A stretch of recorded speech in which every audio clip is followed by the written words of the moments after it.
Okay, so we're going to look at a series of games from that same night, the 15th of May 2020, where we won roughly 70%. I did not include these games in the initial replay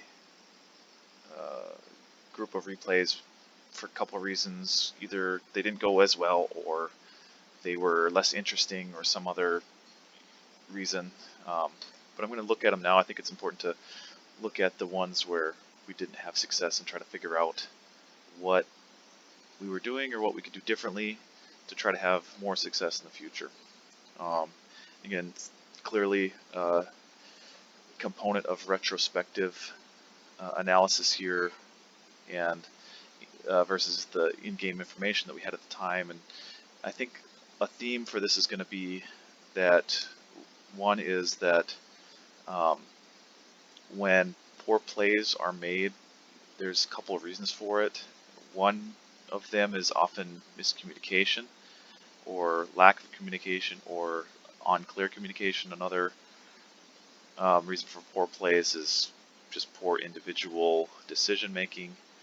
Another, that's probably less common actually, and another reason is making assumptions and making bad decisions on either incomplete information, or which you have to do all the time, in which your assumptions turned out to be incorrect. So that's kind of the different angles that I hopefully get to in this video. So we'll start out here. This is an open map.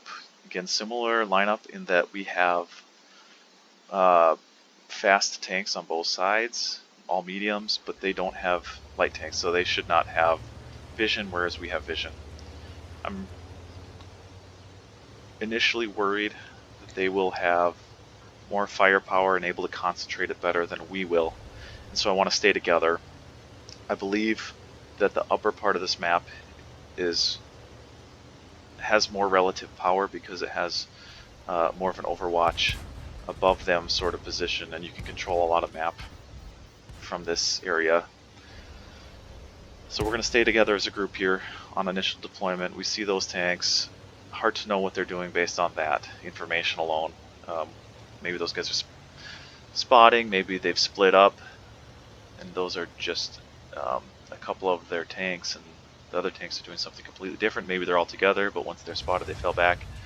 So once we knew that we weren't going to have an all-in or a crunch engagement with them early, and we would at least be able to damage them at a distance, if they did all appear up with our main force, we'd at least have a few shots at them in the open as they approached us.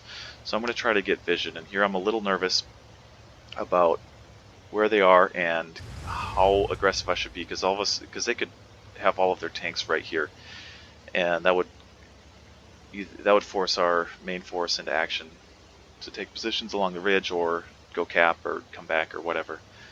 But I'm not being spotted here, so I feel really comfortable now about trying to push my vision out.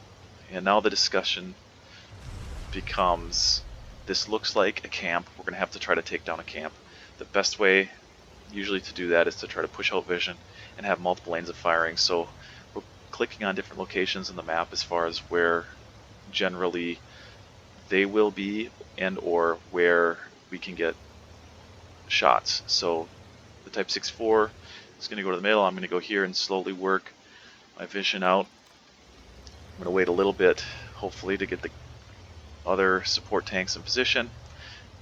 When an enemy has given us the entire map like this, on this map you have to assume that they have the overwatch position covered. So like F9, you have to assume that they have tanks spotting there and able to shoot you there. So if you get spotted, you're going to get shot from there. And you just have to, that's something that I'm trying to verbalize more, because again, the lack of communication piece, and or they're going to be back there. And so again, this tank has awesome camo and view range and everything, so I feel pretty comfortable getting like to probably into the 300s, 390 meters of them, and not being spotted. Certainly 400 is really safe. So again, trying to get different angles set up on them. If you're spotted against a camping team like they're doing, you're going to probably take fire, so we have to keep in mind either having outside of max view range, our tanks set up and outside of max view range so they can't be seen if they fire, or having soft and hard cover, or both. When you're going to take a shot, you're going to take one and then fall back. And then I'm just going to slowly push my vision. The Type 64 Brad A in the middle is doing the same exact thing. There we go. So we keep getting glimpses of them back in the far corner. This is a common, I'd say, tactic for teams that want to camp on this map. I shot Artie. I probably should have saved it to when they were clumped up. Their relative advantage, I think I hit that guy, but their relative advantage is going to be armor versus our setup. So playing them in close quarters favors them just by team lineup. And so we're trying to decide now if we can get shots, because you really can't get shots if they're all going to be down there. So we're going to try to move our tanks to positions where we can either pincer them or force them to move in a way that they don't want to. To me, this is a really dull tactic on their perspective. They basically just sit in the corner and wait for something to happen. And I mean, I guess it's not necessarily a terrible play per se, because it's trying to maximize their strengths, but essentially their tanks just sit in the corner the entire first 70% of this game and don't move, and they half-heartedly tried to spot us. So we're going to move in. Again, a lot of communication going on here. The tanks from the north saying, oh yeah, we're not getting spotted, they must not be on that overwatch position. We checked that before we moved them. We purposefully got spotted from a relative safe location, or tried to get what would have got us spotted, shoot from somewhere kind of by a hill that if they were in that overwatch position, we got spotted. So we're going to move all those guys in together. I would say there is a mistake going on right now in that though those Cromwells in the north are grouped up, we're not quite grouped up enough elsewhere. We're still trying to play this 50-50.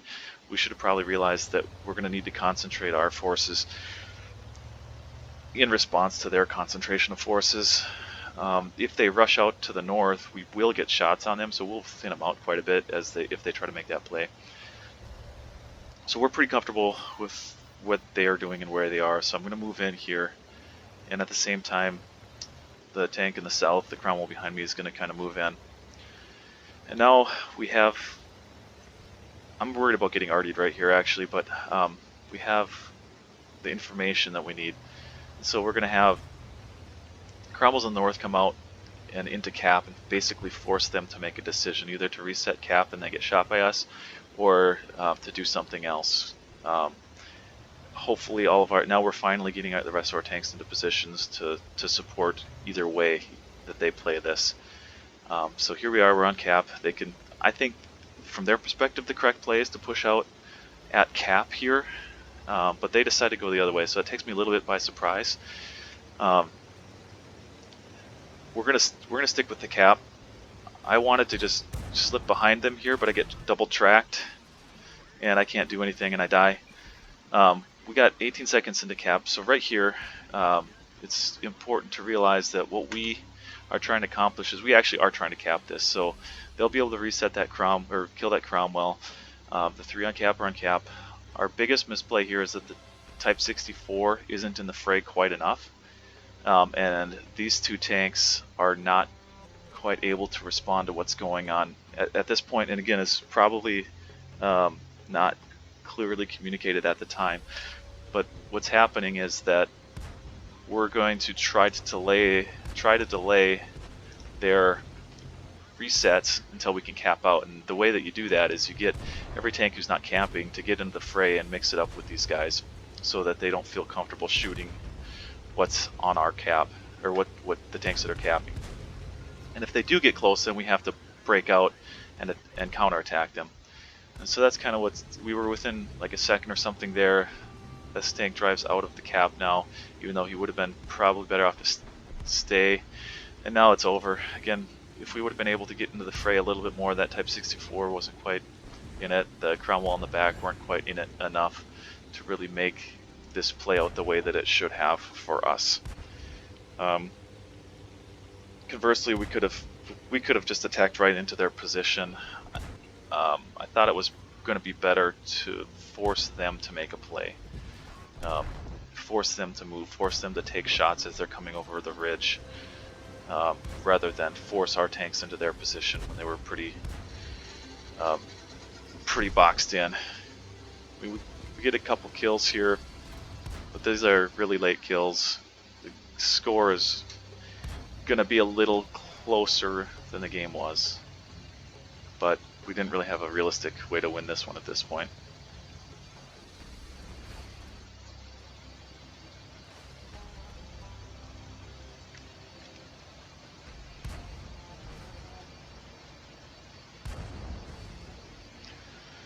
So yeah, the lesson to be learned is if you're going to try to use cap as a tool to draw them out, or just to flat out win it by capping, you have to have the other tanks really heavily actively engaging their force to distract them, and or be getting all kinds of effective damage while the pressure is on them.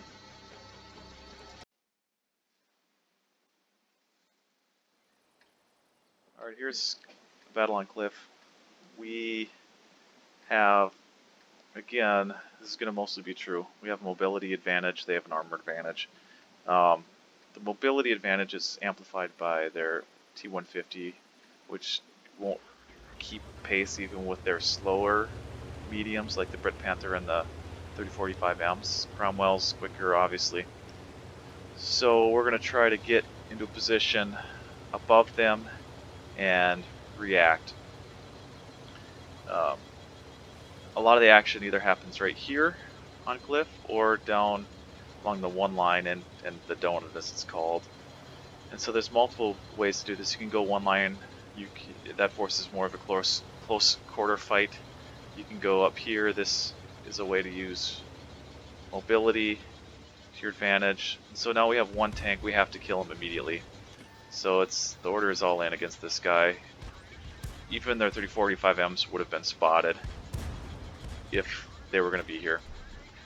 So now I'm just going to make a quick peek, make sure they're not delayed pushing this way, but as I'm doing this I'm saying we need to get to the donut and anticipate a fight there. And again, if we get there really quickly, then we can have that fight before their 150 gets there. So that's the idea. We should all in them. We're going to all in them and call targets here. They're pushing hard. I feel comfortable going the backside because it'll be faster for me to get to the fight that way. And I'm lucky he missed, but now it's just a matter of calling targets and quickly getting them out. I think the call here was for the Bret Panther, which I should have probably been helping fight him. But again, we're dividing our fire because it wasn't just me shooting the 3045. Actually, I do remember now, this was a mistake by, we were a little confused on which tank we were going to go for first, the Bret Panther or the 3045M. And so there was two separate targets that we thought we were shooting.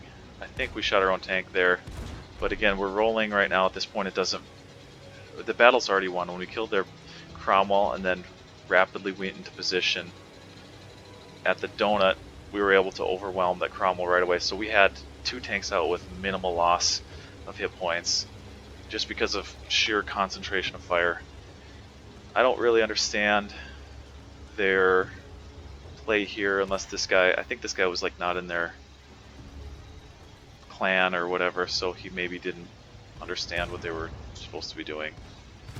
So it makes it even easier. I think we would have won even if he was with their group though, because we were so efficient with our focus fire on that one. Except for that one mistake. Every mistake should be cleaned up, but we were pretty good. Okay, open map with another tricky matchup. So they're relatively mobile. We're hyper mobile. They have no vision. We cannot play them on the 1-2 line. That's way too tight quarters. They have obvious advantages there, so we're going to try to play them to our strengths, either at a distance or in close quarters, but with a higher terrain advantage as far as mobility. It's a lot less of a corridor over here, so we can swarm them way more effectively with our more maneuverable Cromwells compared to the 3045Ms. So again, my play right there was to try to get spots or get spotted to know where they are. That's clearly not the case. We gotta recheck that they're not cap rushing us. So this is probably too aggressive in retrospect.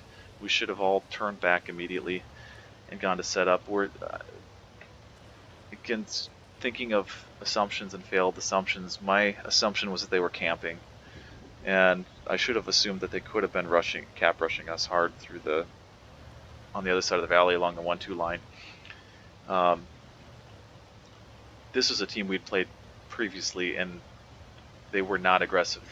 They were bundled up in the corner, so there was a little bit of an assumption that they were not going to be aggressive. And that assumption is true. They are not aggressive. I'm being very aggressive with my spots. I usually wouldn't go quite this steep, but I'm kind of just trying to get to it because I assume they're all just kind of parked in the corner back there. I got a little bit unlucky that I got spotted there. I thought I would have been safe in that bush. But here again, the assumption is that they have tanks spread out in the back. We're going to move up to try to pressure them. The Cromwells there that are moving up are being a little too aggressive. I didn't really want them that close. So the idea was for me to spot kind of where they are, and then they would be more where I am and kind of back here so that we can get shots down the one line.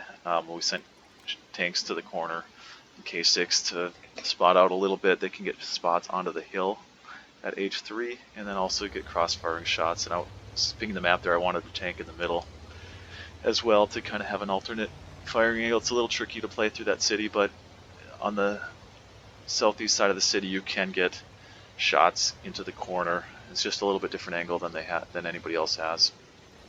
So here I love these bushes for trying to spot out because you'll get spots like that. And I saw actually a tree down too at K4. The danger is that if they're pushed out too far along the K line, that this is not exactly a safe location.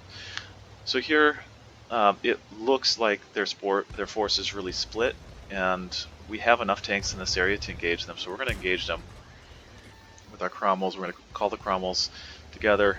We're going to get a tank out, and he's running. The other guy's running. It looks like they understand that they're alone and they don't want to be there. And so here comes the rest of them though, and here's a moment where it's kind of a failed assumptions catching up with us. We assumed that they were going to be too spread out along the back of the map and not be able to respond to something like this. So our force is split, and theirs is not nearly as split as we thought it was going to be. Even then, we're not in terrible position here. We got 1, 2, 3, 4 tanks on mostly full health, one about to die, but one of theirs is about to die. So we're not too bad. It'll be a 4-on-3, assuming in a split second that these tanks die. But I was so worried about their armor advantage and wasn't thinking enough of our initial position and that Cromwell coming out of the game. We have a gun advantage as well. So as this one plays out right here, I get really nervous, and we kind of mostly have them even, and I didn't feel like it was going to be even because of their armor, and so we decided to try to disengage and wait for the other tanks to come join us. And I think this is a misplay.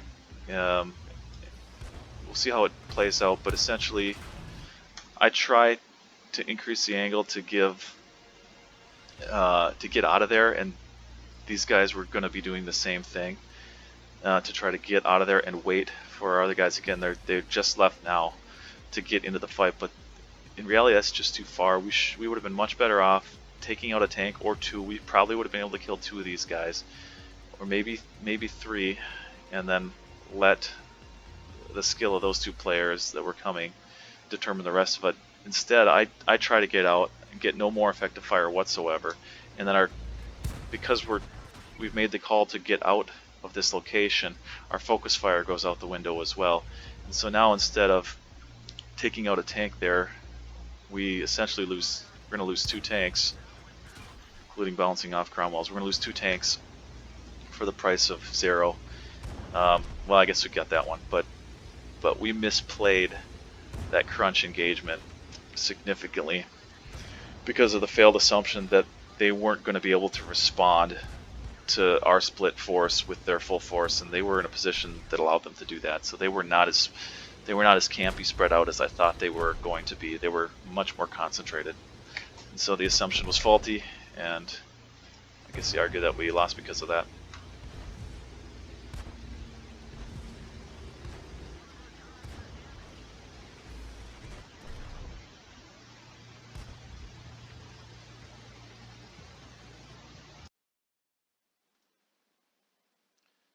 Game on Sand River now. Looking at the team lineups, this is another classic example of we have so much speed and maneuverability that we should be able to take an early fight somewhere if they allow us to. Well, a couple of their tanks are still maneuvering and not able to support them. So the Poodle, Brett Panther, and the Excalibur actually is kind of quick, but it's a tank destroyer, so it has limitations in how it can fight in close quarters. So we're going to try to take our early close quarter fight if we can get it. A late close quarter fight is not advantageous, so we're going to, because there's just natural positional advantages to being on the north part of this map, which I think is true also for pup games, but there's just natural positional advantages in the north that usually we're going to try to take the north. If they're not there, then we at least have map control over a relatively more powerful position. So that's just their scout, and we need to make sure we're off the ridge here, not getting shot. We don't have the early engagement. I'm going to turn back and try to spot them. We're going to send our other light tank in a minute here to go try to spot out. They've already poked over the ridge, just they know nothing's coming there. The concern is going to be, are they pushing in aggressively towards our cap? And if we can see them as they're doing that, they're going to lose hit points from range.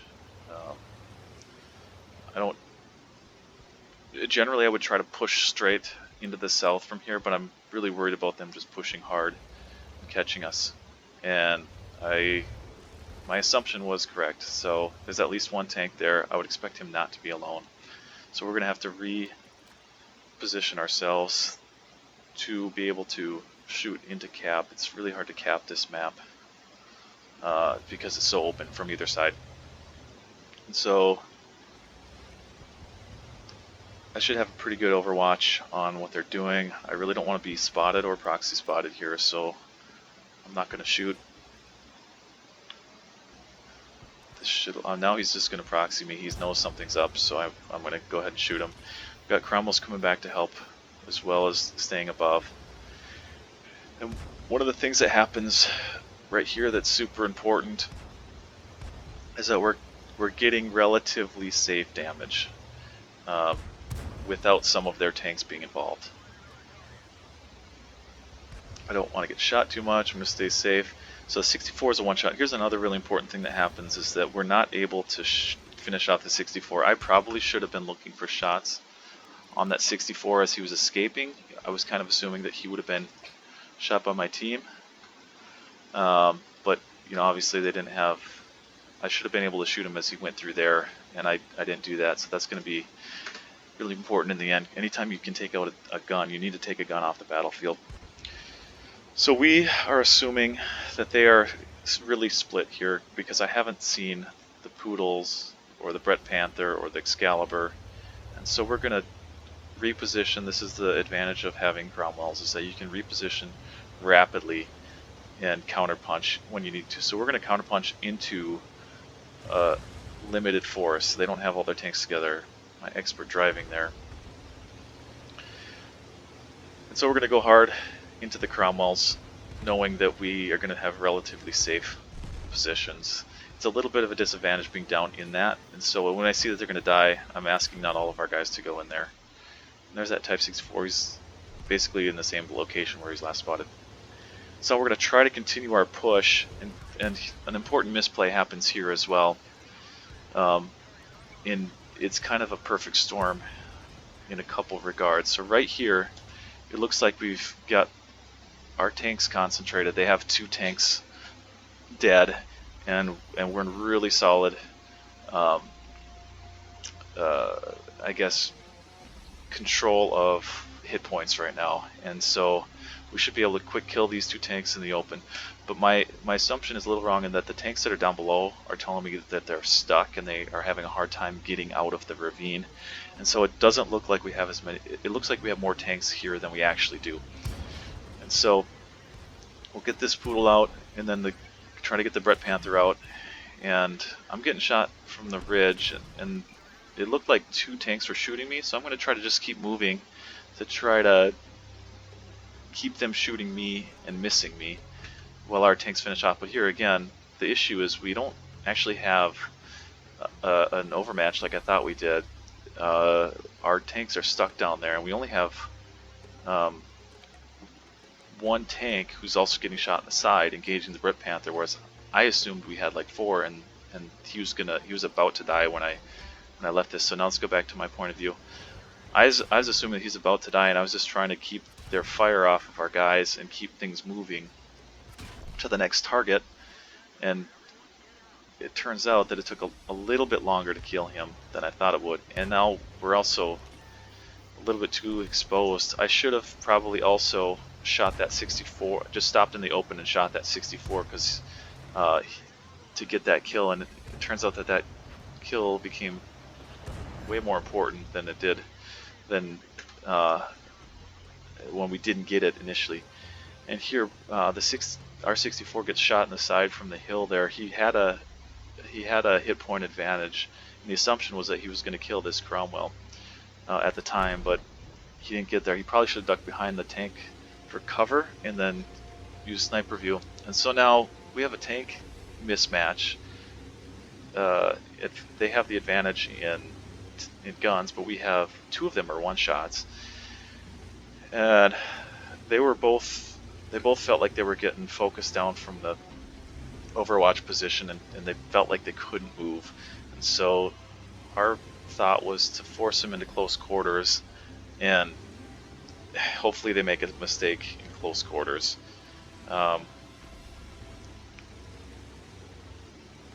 We probably would have been just as well off making the play rather than letting the play come to us. And again, this game will actually, for the few things that went wrong, was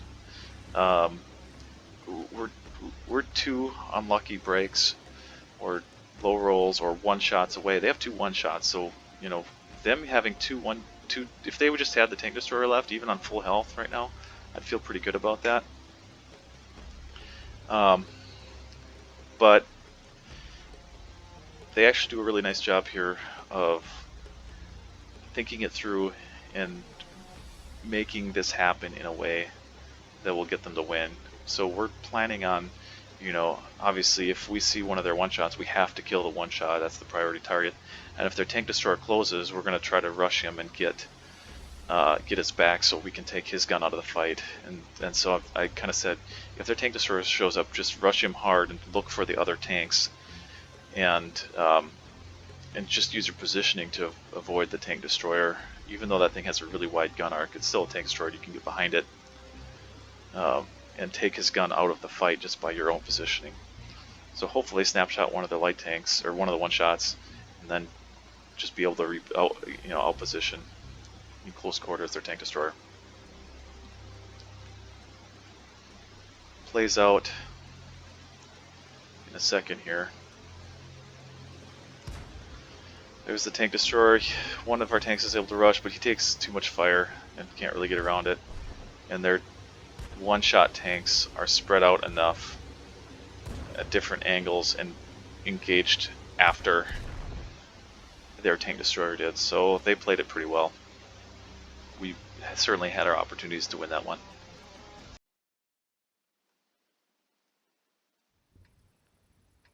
So this is a battle on Fisherman's Bay against an all 3485M lineup.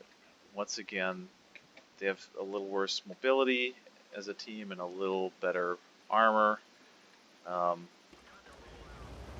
idea is to try to get early vision on open maps, try to get early vision and damage into them early if we can. If we have to do an all-in on this map, we traditionally haven't been that good at playing micro plays through the city, so I'm a little bit worried about that.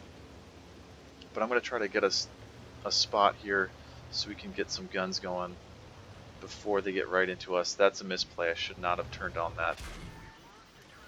that hedgerow or whatever. I should have done more of a drive-by right there. But since they're split now, I kind of want to get out of here. Probably a bad trade. I'm in a light tank. I have fewer hit points than the Cromwells. I can take 2 fewer shots than they can take, so I can't be doing those plays.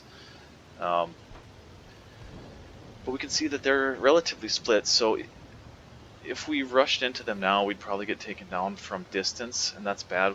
They could also, I'm pinging the map now, they could also try to push into the city and try to flank us. That would be a reasonable play for them to make. I'm saying that if they do that, we're just going to swing around to the left, to the west, and try to mitigate incoming fire from the city if they do that. Meanwhile, me and the other light tank are going to swing around and try to get a similar flanking, it'll turn out being a clockwise flanking maneuver from both teams if it plays out like we think it will. That guy gets double tracked in the open. Myself and the other light tank are in really good position to get side shots. There they are now in the city from below. They're trying to flank us while they hold the middle. And so I'm clicking now and saying that we need to swing around, reposition ourselves so they can't shoot us from the lower position. Again, the mobility of the Cromwell can be used just to eliminate the number of their guns in the fight. They're too spread out to really rush our Cromwell force, so I'm not worried about losing to them in close encounter. And this is an open map with lots of different angles, so we're going to try to use our light tank's mobility to get another tank or two shot up. So this is going to be just, from what I'm doing, just bush mechanics here to try to get this tank out. Spot through the bush, then fall back. And this is a really, really powerful bush in public battles and in strongholds. So now we see them trying to maneuver out of the city and enclose our Cromwells. We're going to shift around while the 2 light tanks take care of the flank here and use our mobility to try to continue to have a positional advantage. So it's still a pretty close game. Our Cromwell force is doing a pretty good job of making micro plays in the city. This is always it's a little challenging to know when the light tank should come join the force, or the main Cromwell force, just to provide that little bit of kind of hit point boost, or if we should take effective shots. Obviously, when we're getting effective shots there and we're not really trying to push, we were just trying to hold, then we should know what we're doing. The Cromwells in the city felt like they had to engage, so we're trying to focus fire the best we can. It's getting really narrow here, but 2 quick kills, and now we're up 2 guns, and we're able to finish this off. I felt like this was a good win for multiple things. Obviously, there was a map meta thing that happened that was really nice, but also our Cromwells did really good job of making micro plays and avoiding damage in the city until we were able to reposition and kind of help them out. So they really did a nice job of kind of skirting that fight around for as long as they could. Next battle is on Ghost Town. I always find this map to be a little challenging for a couple of reasons. Our team lineup is rarely going to allow us to feel like we have an advantage in the town. I feel like the east flank is very hard to play because of the amounts of both soft and hard cover make that really unpredictable, and we don't want unpredictable situations. Therefore, the 1-2 line is going to allow us to use both our mobility and terrain and a degree of predictability to fight these guys. The reasonable assumption is that they have heavy tanks that they are going to take to the city, and you can minimize the angles which they can shoot at you by just the nature of the corridors of the city, trying to shoot out into this open area. So we're going to try to push vision out, do as much damage as we can from a distance. If we can take, again, I always try to say this, but if we can take an really early fight against them before like their KV2 and OI would be in position, we'll take it. But that has to be immediate. That at this point essentially isn't going to happen. So now it becomes a vision engagement. When I see heavies on that back side of the city, it means a couple things to me. One is maybe we just got there so fast and they aren't in position yet, but likely they're not going to be pushing into the city. They're going to be some form of camping, which a lot of teams feel like they have to do against really mobile team lineups. So like our team lineup means that if they're drastically out of position, we'll be able to reposition and cap. It also, heavies or any tank really on the back side of that city is particularly problematic because it makes it so that we cannot push into their A3 area safely. It's really hard. Even if we did have a scenario where we felt like we could get up behind them, it's just not really very feasible because the heavies can support that angle, so we don't really want to play in there. So essentially this has become like a camp takedown.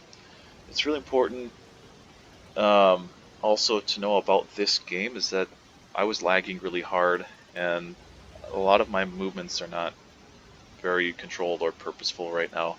So I thought the best thing for me to do would be to try to stay back and provide vision, because I'm not going to be able to micro outplay anybody reliably because of the lag. It was weird. It was just this one single game in the entire night. So I think I was trying to drive up the hill there. I couldn't, or I decided not to, or whatever. Or maybe my lag got slightly better, but it still was like kind of bad. So I'll stay somewhere for vision. Try to put. I think our light tank asked if I could shoot this 84-85M with Artie, and then he could move into that position and spot them from different angles. I didn't feel like I had a clean shot at him, so I didn't. And also Artie allows me to take looks at things in the overhead view to kind of get, because I kind of know where they're at, but it gives me a better look. My mistake though here is that I probably should have been repositioning myself up the hill into kind of the more overwatch position on our side, because I'm actually really exposed and I'm not spotted yet, so I don't think it's likely that their tanks are coming down in any sort of group in this direction, but I should have been anticipating that they could have, and I shouldn't have been this far out of position. I kind of don't know this location very well, and I was kind of looking, since I was lagging so hard, I was kind of looking for different bushes that I could sit in. That one to the left right there, I wondered if I could sit in that. But again, my lag is not really allowing me to drive into the bush very properly. I think there's positions out there that I could potentially use and sit in bushes. But ultimately, I think I'd have been best sitting up there so I could just drive away if I needed to. So we're trying to figure out what to do next. One thought was maybe we can position all the way around the other side of the map, but then they said that there was a Cromwell coming in, so I wanted to, their heavies aren't going to sneak up on us and drive across that open field. So I told the Cromwells to go back and engage that guy. I think he's trying to draw us out, but we should be able to use the cover of the hills and such to try to get damage on them as they're getting into position, and still be safe from their overwatch position, still be safe from the heavies in town.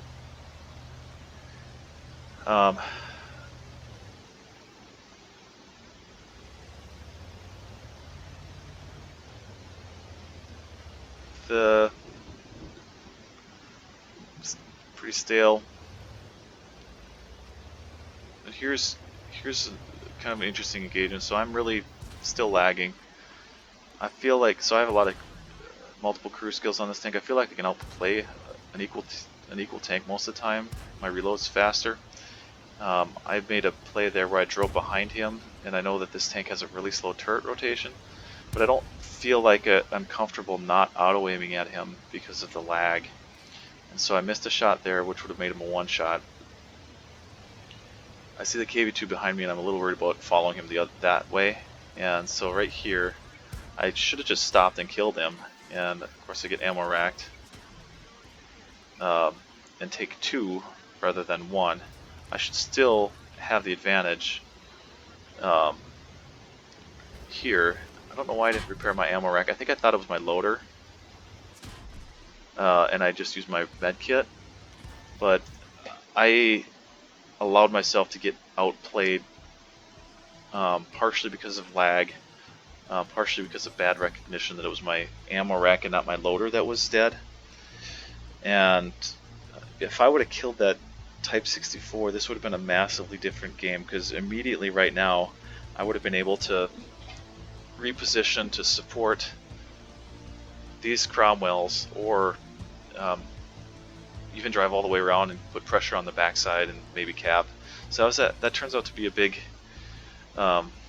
important loss there, where I kind of outplayed him in the initial part of the engagement, and then I made some really bad mistakes and lagged a little. I'm going to blame lag a little bit, but I'm also going to blame myself for making mistakes there. It'll be a shared responsibility. But anyway, back to what's going on over here. So we have lost both of our light tanks. They drove in and were able to get our first light tank out. But we have a positional advantage. We have 5 Cromwells against 3 light tanks on this flank. We should be able to win this, and so that's the call. We have to win this immediately if we want to win this game. You can see their heavies aren't in anywhere positions, they're out of position to help us or to help their team. Their light tanks out of position. We do a really poor job here of getting these tanks out. We had a 5-on-3, and when you have a 2-tank advantage, you can't go 1 for 1 with them, and so we almost went 1 for 1 there and lost 5-on-3 by each losing. And essentially we did there with a support fire.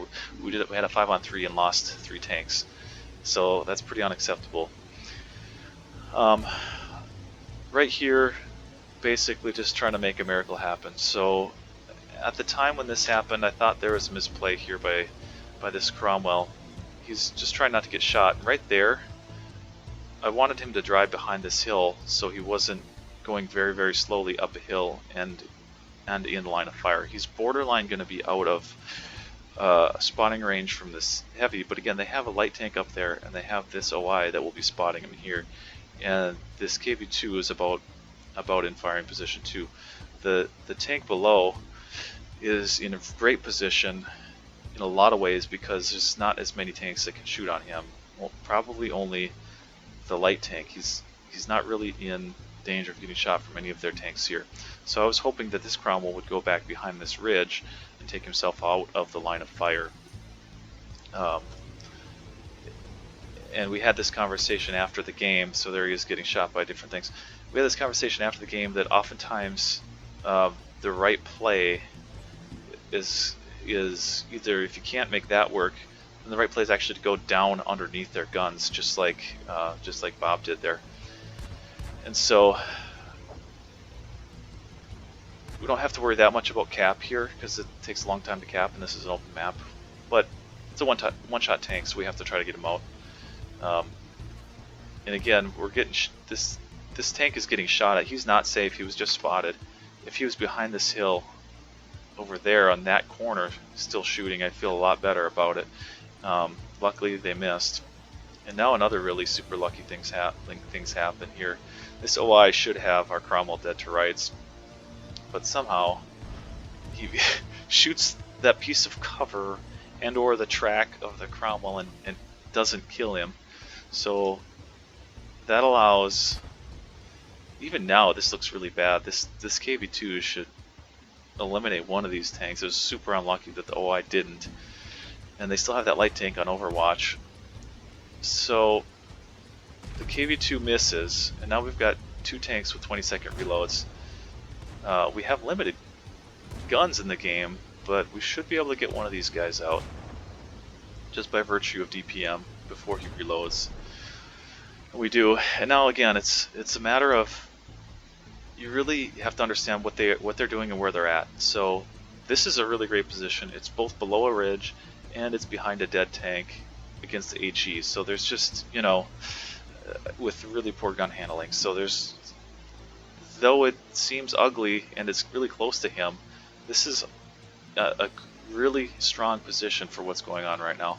Whereas the other Cromwell is more exposed, more in the open, and he's actually going to drive uphill away from them, getting both the tanks I was just talking about, that firing lines. He'd have been much better off closing in tight and getting under the gun of the KV2, forcing the KV2 to come over the top of the hill, and instead of being able to shoot him for free above him, if he was where Battleship Bob was right now, we'd be in really good position to force the KV2 to come over. We might even track him before he shoots, and if he does come over and commit and shoot, we'll kill him on reload, because he'll be on our side of the tracks, and we would have had 1 or 2 shots from both tanks in him before he could even shoot his gun. So, and this is a common mistake of a lot of players in World of Tanks, is thinking about getting away from enemies when they should be closing the range to get.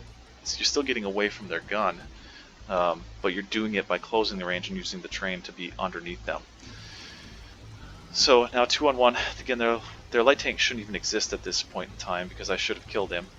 But he's a one-shot, and we know that he's likely to be up in the Overwatch position in those bushes up there, and that's been communicated multiple times by now. And there he is spotted. You know, it kind of doesn't matter if Bob gets shot too much by the light tank, because the danger is the KV2 right now. And so right here is a really good micro manage outplay.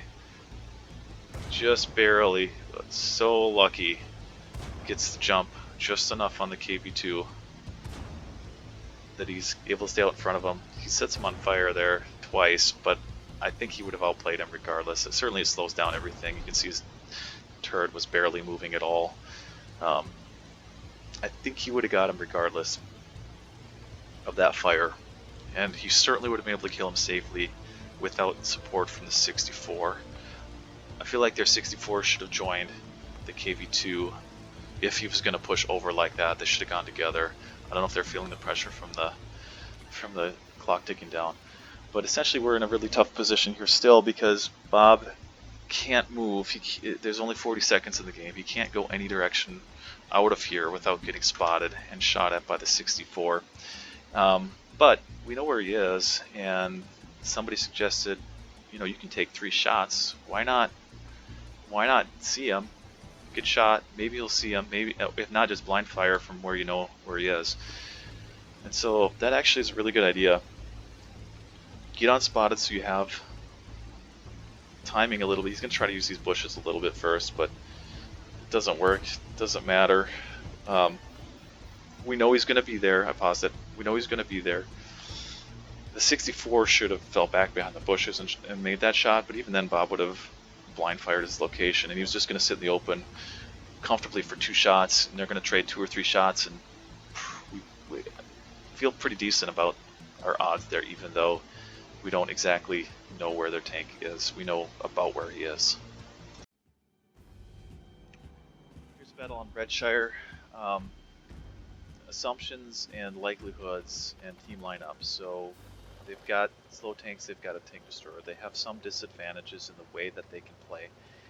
This map plays faster on the 3-4 line. If you go there, it's going to be a crunch engagement, which in some ways we maybe should have done that to try to force a fast engagement before some of their tanks could be there, their heavy tanks, tank destroyers and such. The other way is to try to get out into the 8-9 line and use range to shoot tanks that are not good at fighting at range like their heavy tanks and things like that. So we're going to do that.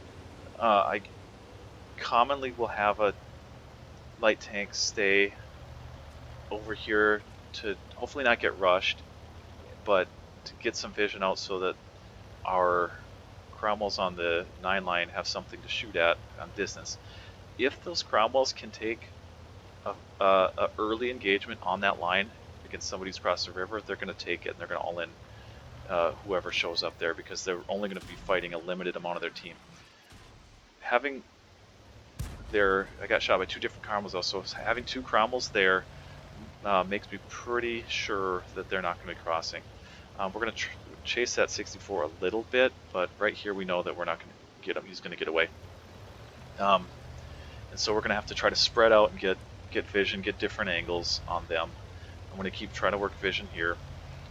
They could have pushed to the corner where our Cromwells are now at C9 and tried to be forceful there, but that comes with substantial risks when you have limited mobility. If you try to cross too much over into that with slow tanks, it really limits where you can make those slow tanks useful. And so their best play is to stay on the side of the map.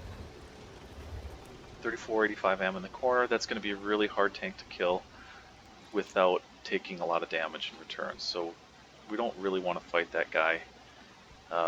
We can fight him a little bit, but we have to know that we're going to get shot from the middle of the map. This is not my preferred location to spot from. I was worried about them coming from behind. I'd rather be in a different bush. So they're being too aggressive with their faster tank now, so I feel like I need to not be there anymore.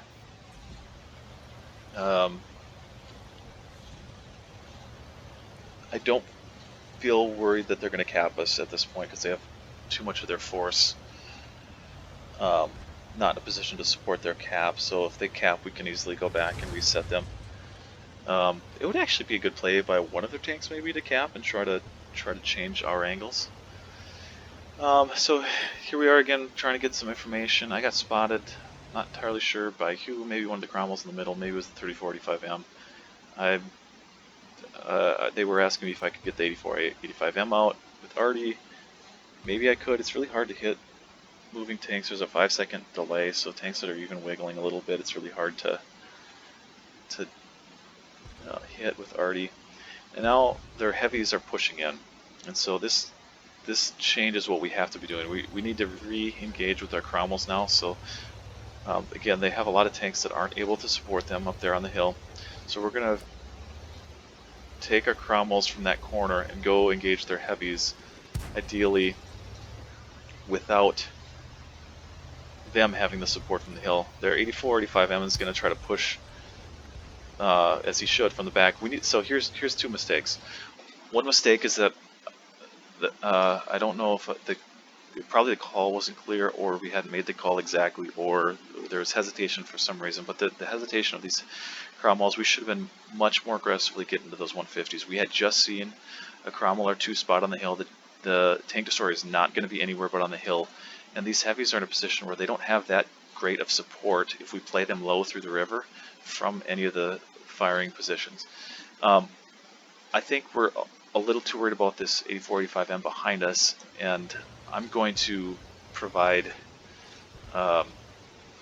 supporting fire, basically just keeping him so that he feels like he can't shoot our Cromwells in the back as they get into engage. But again, you can see we're not committing quite hard enough into their heavies yet. We still got one of our tanks that's trying to play a little bit too high instead of going down under below their guns, and I think that there was probably a reason for that. It's probably a miscommunication issue. I could join the mediums. I don't feel like I need to though either, because I feel like that should be a clean win against their heavies right there. And now they've all re-engaged, so we have to change the way we play this now. Again, we probably should have been quicker. Again, if we were quicker to get into their heavies before their support tanks could help, we would have had a cleaner time with them right here. I have 2 options here. I can continue to try to keep that 3485M off, or I can join these guys with supporting fire. Um, but there's also, I guess, the third option is to try to deal with that 64. I am not exactly part of the push force in the way that I'm playing this, and I guess you could argue that I should be down in there with them. It's hindsight's, it's always hard to know. I obviously I realize I need to get my gun going, so I need to push forward and make a decision from there. And so a little bit of a lucky shot there. And here I realized that with our tanks down below, this 3485, he's meeting back up with their main force, so he's not going to push in from behind anymore. But this guy is getting fire in from behind, so rather than join, these guys have actually pretty good position. We're down below them now, and we're going to force them to have to come over a hill. Rather than try to join them and get shot from multiple angles, I thought my best play would be to go try to get their 64 off of our tanks. And I have the jump on him, and I also realized from playing the 64 a ton that this tank has really poor turret traverse, and this is a good play for any tank, is to try to get behind them. But a quick maneuver behind this tank means that you'll often be able to shoot him an extra time. If you're setting up for it and prepare for it right there, I was able to shoot him twice because he has such slow turret traverse. And then in that same regard, I make another misplay here where I make the same mistake about the slow turret traverse. I was a little worried about these guys, and I was going to try to fall back behind this rock, but in reality, if I would have only got him out and accomplished nothing else, I already did more damage to him than he did to me, and this was going to be a net win because he was almost full health when I started this, and I had taken 2 shots already. If I could have only taken the 64 out and then died, retrospectively we would have been in good shape, but I was really worried about this. And these guys really shouldn't be shooting me anyway because they've got other tanks in their face that they're engaging. So I make a misplay here, and to try to back up into this rock at the same time as killing him, I actually take my gun off right there, and because of the slow traverse and spinning my hull at the same time, my gun doesn't catch up with it. And I know, even though that I know that I have the reload and I should have killed him based on reloads, I look like a moron and missed the shot. So I was pretty sure at this point that I'd thrown the game for us.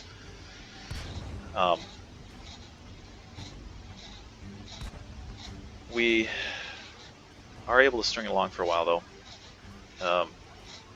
Taking a lot of hits there, lucky snapshot. But again, this is another good example of using terrain, getting under gunfires rather than running away. It would seem reasonable to run away like he was originally, but it's just as well to get under the lane of fire and go low here and get into low cover. So that's what he ends up doing. It's hard to know how to play this. HUD needs to be able to support Bob in some way. I think I like the rock right here because it allows you both hard and soft cover. If he were to get into that rock and or that bush by the rock, and so that's what he's going to try to do. It was a little delayed, and he was not really able to get supporting fire and damage going. I've got one more. Turns out there the tank destroyer was following. So unfortunately we lost the tank. They chased him down. Probably the best way to deal with this is to try to try to get hidden somewhere and make them make a play across an open from cover. Cap is the reasonable area to set up in for this, because eventually, because this is a really big open map, you could probably drive around for quite a while, chasing each other and never find the tank you need to find. So they're fast enough, got a spot there, but I feel like it's best to find a bush near cap and expect that they're going to need to cap rather than chase you around the map forever. And so here's my thought. Pud wanted to use this bush, which is reasonable, but it doesn't have a natural place to fall back. So if he gets spotted or makes a bad play or whatever, or if they get into him, he has no hard cover here. And I thought that the bush line behind him over here was a little bit better for that, because if he gets spotted, he can just fall back into this valley and have hard cover. And so he's going to set up in this line of bushes. If he gets in trouble, he's going to go backwards into the valley right there. So here he goes. He's got a spot. He's going to bush mechanic. Miss there, unfortunately. He's shooting completely from behind soft cover now. The JP4 low, essentially low rolled on him. Again, here, right here, I'm not sure who that one was intended for, but his priority now is to get the Cromwell because of the mobility of the Cromwell. He needs to get that thing out before it gets right up on him.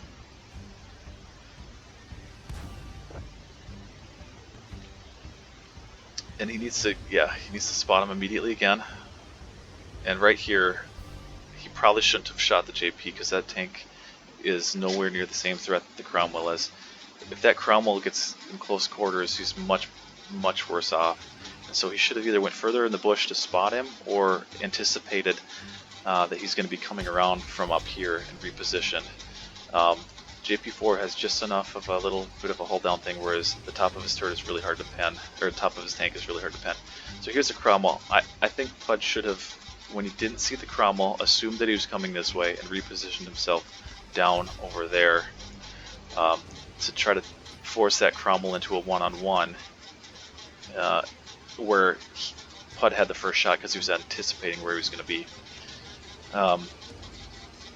So now it's still a one-on-one, and essentially their Cromwell is rightfully waiting for help from the JP4, and Pud has to force this play, because the only way that he can win this is if he kills these tanks one at a time.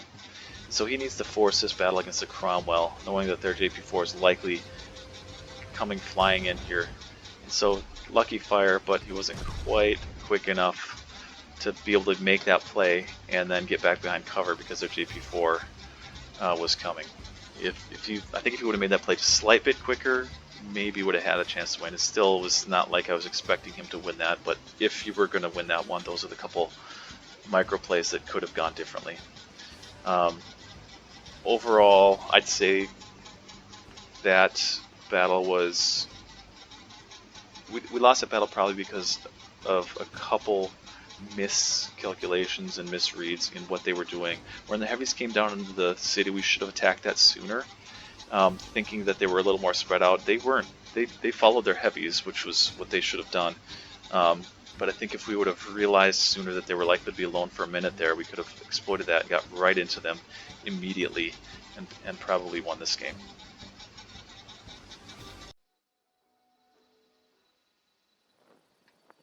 Here's the battle on Cliff. Very similar team matchups, team lineups. We have two light tanks, they have two light tanks. 64 is probably stronger than the 5916 as a light tank. The 84, 85Ms are stronger in close quarters because of their armor.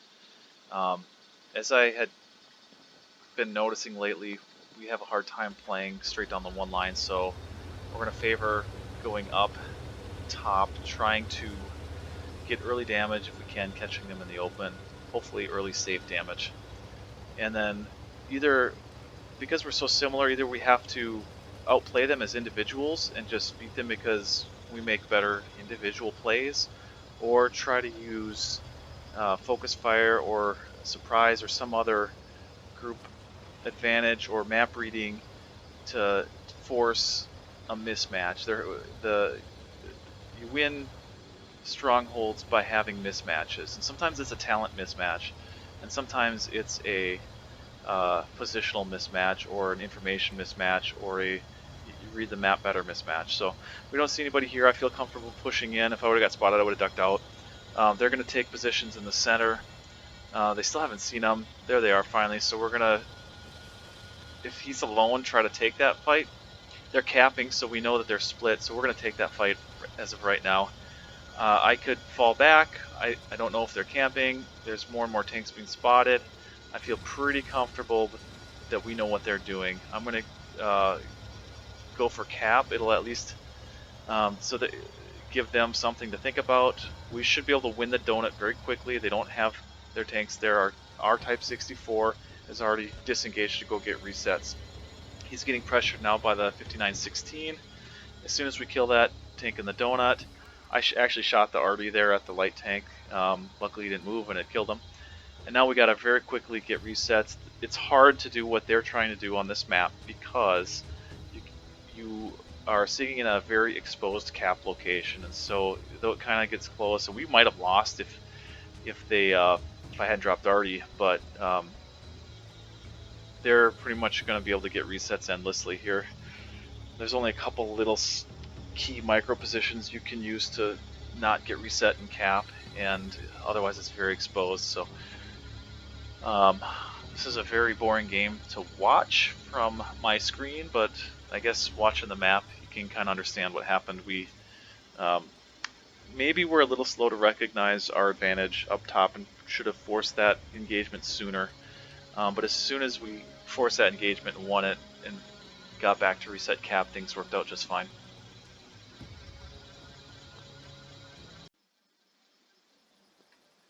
Onto a game on steps. Again, just thinking about what I was saying earlier, Strongholds games, when you can move with coordination, you have to either be able to, you have to find a mismatch. You have to find a way to win, because if you win as mismatches allow you, and so, again, sometimes that's a skill mismatch, and sometimes that's a positioning or a map reading mismatch or overmatch, and so you have to be able to take advantages of mismatches and overmatches. This is a hard one. This is going to be really hard for us to have a mismatch on this map. Maybe we can catch some of their tanks out early, their fast tanks. Maybe we focus fire better than them, and that's our mismatch. In a one-on-one sort of both playing equal skills, they are probably going to win because of their team lineup versus ours. So we have to find a way to get mismatches going. And so the initial idea was to go play a favorable flank, a favorable generally location, and see if we can focus fire early on their softer tanks and then have a tank or two advantage. We could have made the argument to camp, sort of like what they're doing, to not try to. That was a bad play. I should have been smarter there. You could have. We probably could have, slow played them and camped and tried to done distance damage to them as they push into us and fall back and stuff like that. That really leads to more boring games if you try to do that too often. And Strongholds is fun because it seems like the games can progress quickly and be more in your face, and we have more fun, I think, when we do that. So, getting spotted probably from the middle there. One of the other Cromwells got spotted from the middle. I'm surprised I got spotted. He's in a bush that I didn't think he'd be in, but he's in one of those bushes. So it looks like, on retrospect, they're repositioning here to go fight our Cromwells in close quarters, and so we're going to reposition to try to get tanks out as they push in. We should have. I'm driving here looking for arty shots. We should have a mismatch if they drive into us. Even with more heavily armored tanks. I think I did shoot Artie there. We should be able to do damage to them as they're coming in. But it's something, I'm not sure actually what happened here that disallowed that. Probably some degree of focus fire, some degree of Cromwell's being out of position. They, to their credit, did a good job of recognizing that they should reposition and engage us because it looked like we were spread out, which we were. Though in the end, we were pretty close. We got back into close quarters with them, but it wasn't fast enough. We could have done that one better if we would have stayed a little bit more together, recognized their push a little sooner. So one last thought on that last battle before I move on to this one. Thinking about it more, I I think part of the issue on that one was actually a faulty assumption, and I think I talked about it earlier in this video, is that assumptions can allow you to win games when they're correct, and they can allow you to be out of position when they're incorrect. We tend to run into a fair amount of teams that will just camp in the back, and this video doesn't have that many of them. And maybe what part of the issue is why these games are part of a larger session where we won like 70%.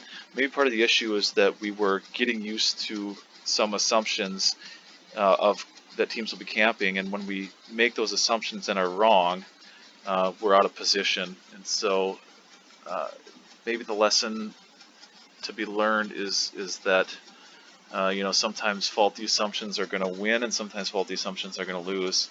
Or sorry, sometimes assumptions are going to allow you to win because they're correct, and sometimes you're going to have poor assumptions, and that might cause you to lose. And being ready to readjust with what's happening based on your assumptions is very important. So onto this airfield game. This one is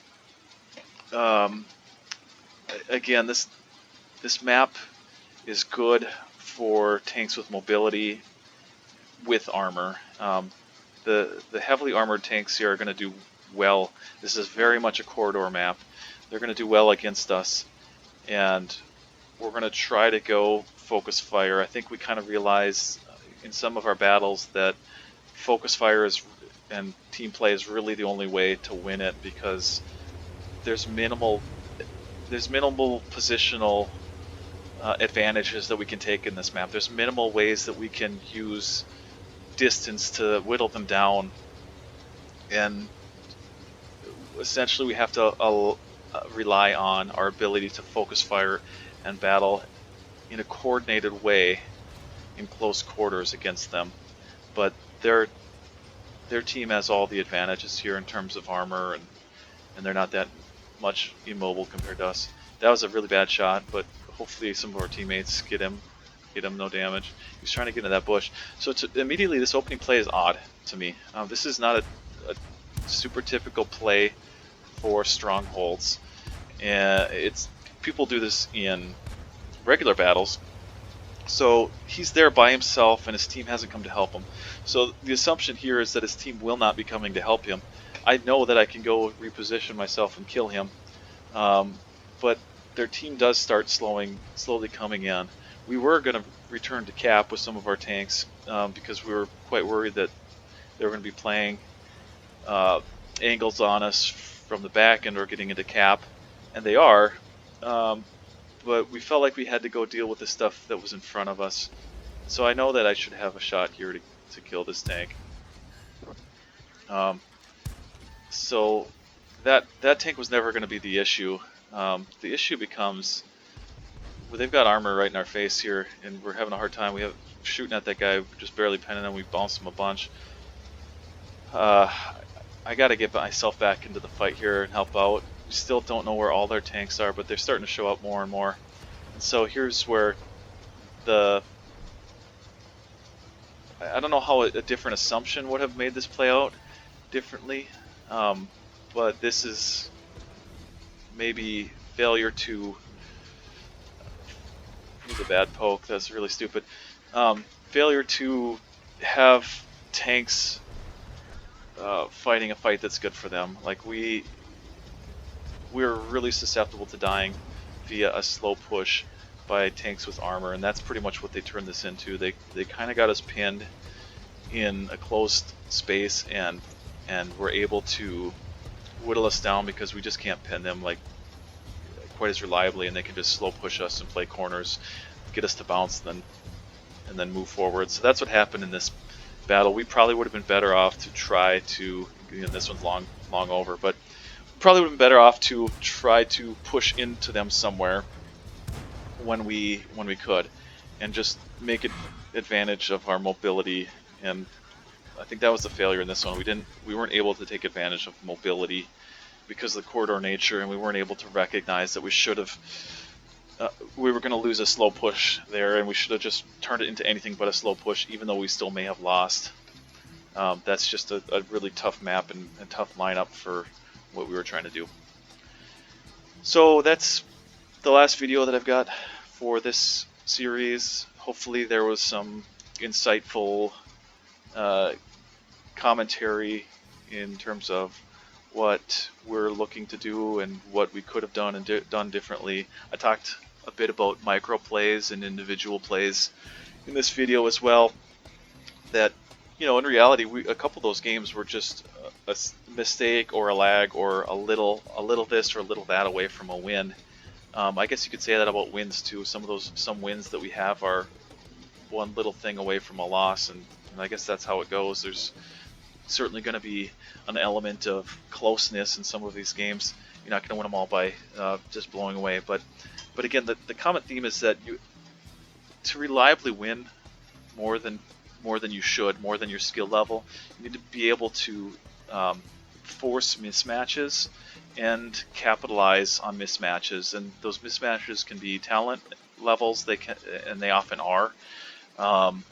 But you can win against better teams by being able to recognize map position changes and read the map, and by being able to concentrate your fire and focus better than the other team. So that's what I'll